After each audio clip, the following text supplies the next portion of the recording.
Hey guys, welcome back to another episode of Cool Guy Stuff with your man Mike, the Cool Guy. And today we are going to be talking about RC cars, and specifically what cars you should buy, toy grade, hobby grade, and where is the value. I'm going to explain it all.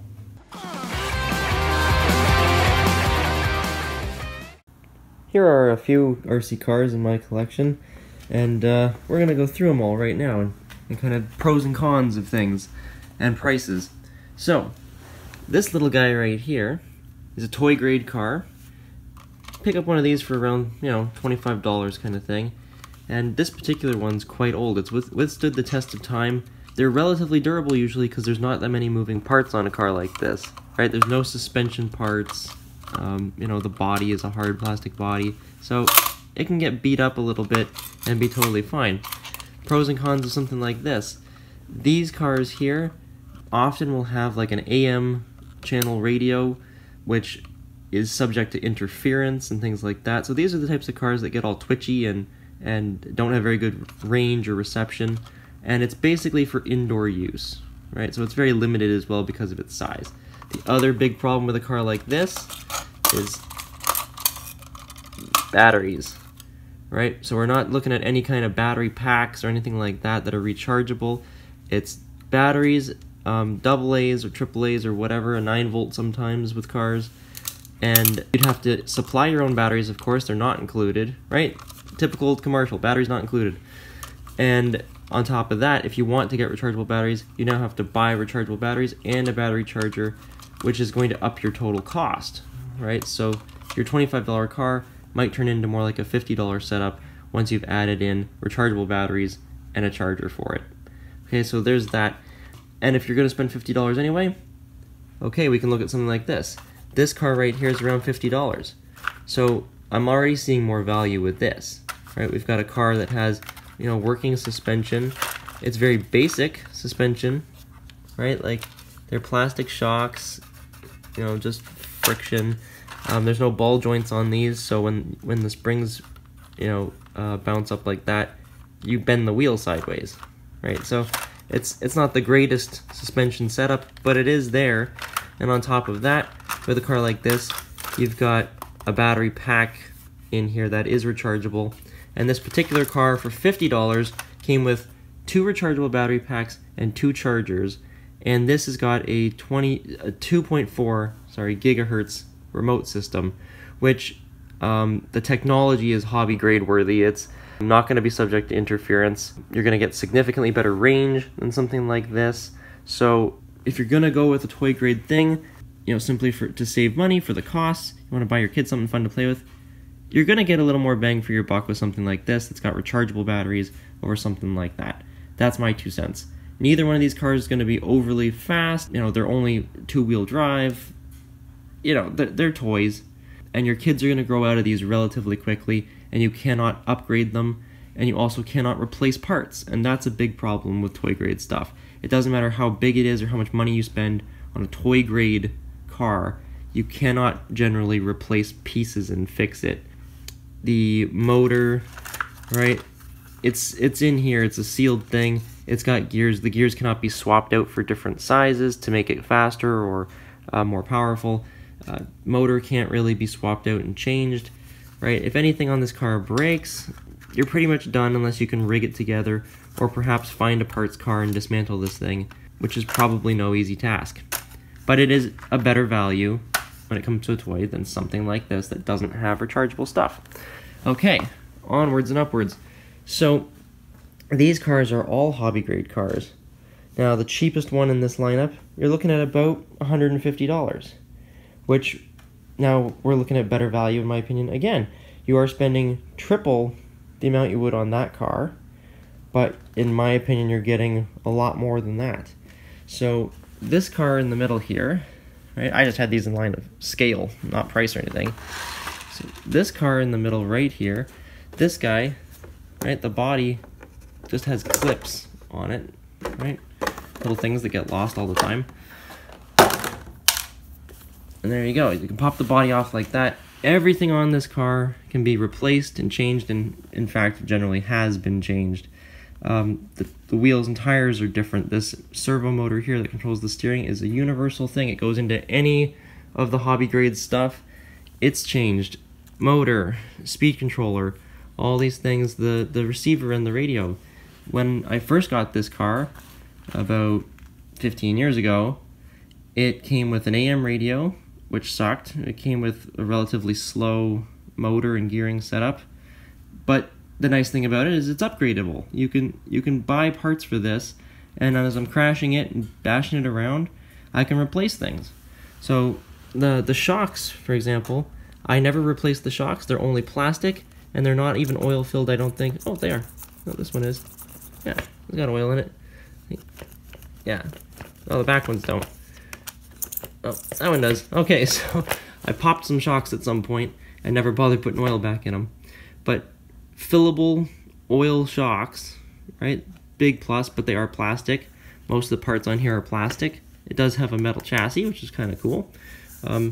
There's pros and cons to that, but either way, all these parts here can all be changed, replaced, upgraded, so you can make this car faster, slower, more durable, whatever.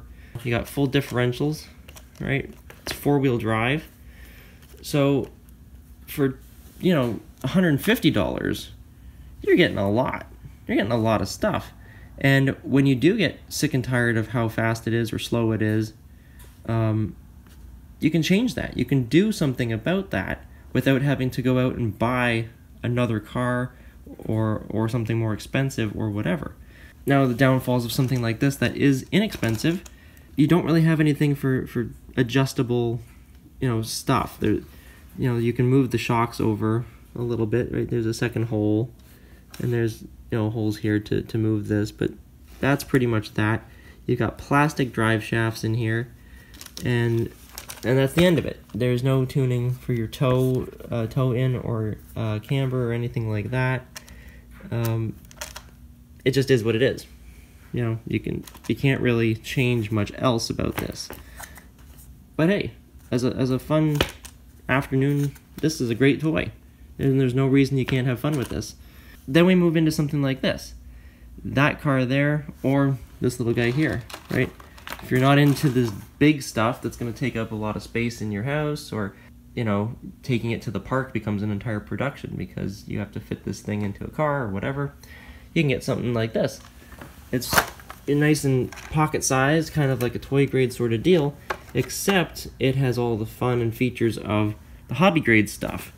So, you know, you can fully replace everything on this thing. Right, if you look at this, you know, very cool suspension setup, but right, we've got some upgrades on here. Metal tie rod ends, they're fully adjustable, so you can change your toe in and toe out. You know, steering servo you can change, spring tension you can change. These shocks are actually adjustable. They're threaded shocks, so you can actually adjust your spring tension. We have a brushless motor set up in this one. So these are all going to be brushed motors. This one here is a brushed motor. Now we've gone brushless. So this thing is about double the price of that. But, you know, you're getting a much faster car. This one, like I said, came with an AM radio. I upgraded it. This one came with a 2.4 gigahertz radio and all kinds of other cool stuff too, actually. Traxxas has always been very innovative. So the stability management, all kinds of other stuff with this. The speed controller and motor, it's a great system, you know. So, yeah, this car, wicked fast, wicked fun, fully replaceable, and fixable. These wheels are not the original wheels, they've been changed. So something like this, in my opinion, again, you're getting very good value, but you are going to have to spend more money. So it comes down to how much are you really looking to spend. For the price, for, you know, not too much more than this, you can move up into big stuff. And this guy here is a Red Cat. Okay. Again, you got a brushless setup with it. It's fully ready to run. Comes with a 2.4 gigahertz system. So you don't have to assemble this or anything like that. Now we're getting big aluminum shocks. We got steel drive shafts. You know, everything on here, all these linkages are adjustable. Right, they're all metal. Chassis is metal. Metal brace across the middle here. And this thing These will take LiPo batteries. This one, because I upgraded it, it used to be a nickel metal hydride thing. Those ones there, AA's as you know, nickel metal hydrides. This will take LiPos or nickel metal hydrides. This one here is a LiPo based sort of setup, and it will run on 4S LiPos, which means two battery packs, two cell battery packs, and it's wicked fast. It's tough. You know, it's got big powerful wheels, big powerful motor. Yeah, it's just an absolute beast of a truck. And that's what you're going to get when you spend a little bit more than that. $100 more or so. And when you start getting into the stuff that's getting to be expensive, another $100 isn't a whole lot of money, which I know sounds crazy because this truck here you could get for $150. And that's kind of my point with the value thing. The value, it continues to increase in cost. You do get more for your money, but I think the best value kind of lays right around your budget grade hobby. Your budget hobby grade stuff, because you can get something that's fun but upgradable and parts are replaceable, right? So and for that price too, you're gonna get everything you need to run it, right? It's not a kit, you don't have to assemble it. You're gonna get a battery, the remote, everything you need, right? So at this point, this guy here, you're looking at about, I don't know, $500 or so to get one of those. And you can get these things used as well, because you know parts are replaceable, so you can scoop one of these up off of you know, some used market or something, and you can get a pretty cool car for relatively, you know, inexpensive amount. Up on the wall here, right, looking at this guy, that up there is a Losi 8 racing truggy. And basically what that thing is, it's a $1,000 machine. And as far as what you get for $1,000, you have to buy this as a kit, and you have to assemble the entire thing, and then you have to put your own electronics and all that other stuff in it. By the time you're all ready to actually run this, you've spent $1,000. That's the reality of a truck like that.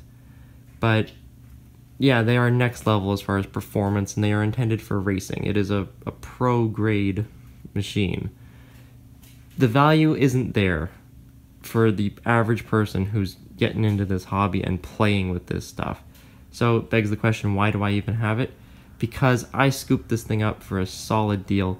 I traded some car parts that were worth maybe $150 for this thing, and that was just for the chassis and everything, but still, heck of a deal. And then I put maybe $100 worth of electronics into it. So, because I had lots of stuff, and you know, I've already got other hobby grade things, like I got more stuff over there and parts. So I had stuff to put into it. So I didn't spend $1,000 on it, but that's what that kind of thing would go for. So, value, it's in here. If you want some really good, heavy bashing stuff, spend about $500 or so. You could probably find that for more like $300 used, and you're going to get a really solid truck out of it. Or you spend $150, you get something that's a little cheaper, but upgradable, and you can have fun. And as you build and as you upgrade and as you throw money at it, this can turn into something that's close to this with upgrades. So where you want to spend your money, that's fine. But in my opinion, the value is not in the toy grade stuff. The most expensive toy grade car will not be as good as the cheapest hobby grade car, and your price point is going to land somewhere in and around the same anyways. So go with the hobby grade stuff, and there's no reason to spend extravagant amounts to have fun. Alright, that about sums up this. I hope you guys enjoyed it, and hope you enjoyed seeing my little collection I got going here. Comment with any questions about what kind of parts and things I use and where I buy these cheap things. I can give you guys some links in the description, and yeah. At the end of the day, have fun with it. Alright guys, that about wraps up this video. Give me a thumbs up if you enjoyed it. Also, I wanted to mention that the other thing you get with hobby grade stuff is you have hobby shops that you can go to and you can call, and you're going to get some support as well. So if you don't know what the heck you're doing, this is your first car, you can walk into a hobby shop and you can say to the guy, hey, I don't know what I'm looking for. Point me in the right direction. This is what I want to do. I want it for my kid. I want to do this, whatever. And they know their products. They can help you out. you can always pick up the phone and call them. I've done it numerous times with these cars. I buy most of my stuff used, so I don't know what gears are in them, whatever, and I can just ask the guy, hey, what's supposed to be in this, and he can supply me with whatever. So it's no problem. They're there to help. With a toy grade thing, nobody's there to help. All right, wherever you ordered this thing from, Amazon, whatever, you can return it usually, but that's about as much help as you're going to get. If you bought it from Walmart, same sort of difference. Nobody at the store is going to help you with whatever. So keep that in mind, and yeah, have fun with your RCs. Alright guys, have a good one. I'll see you over on the next video. This is Mike with Cool Guys Stuff, signing off.